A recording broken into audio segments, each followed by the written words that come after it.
เฮ็ดยังไงนี่พอไหม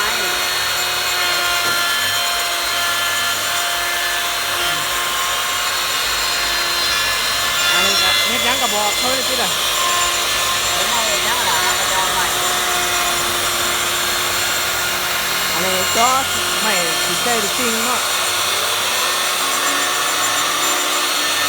บอกร้ายไม่ได้เดี๋ยวมือประกอบมันจะใช่อีกเทื่อนึง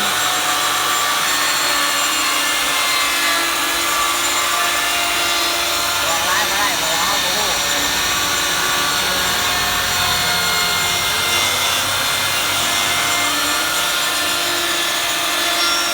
โอ้ข้างก็ครบใหม่เนาะ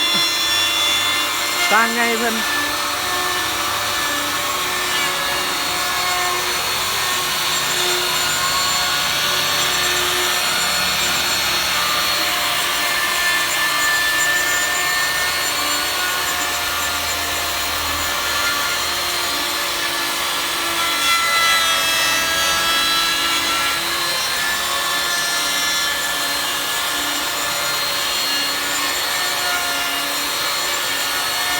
ว้าวนี่พี่นี่ตากเหรอ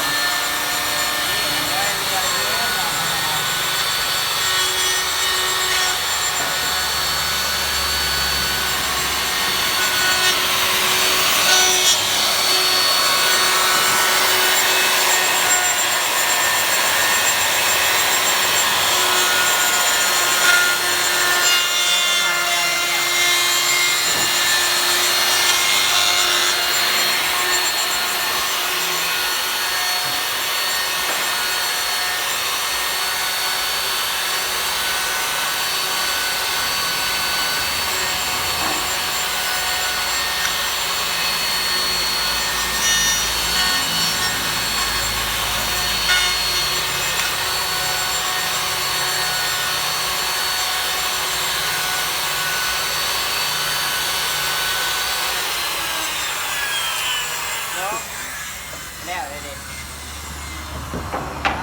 มาเบิ่งตอนเห็นแล้วนี่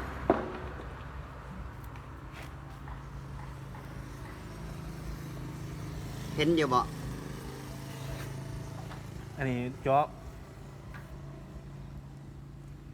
เจาะยังกับบ่ฮู้เฮาบ่เป็น อันนี้จอหูใส่ลูกติงแบบนั้นนี่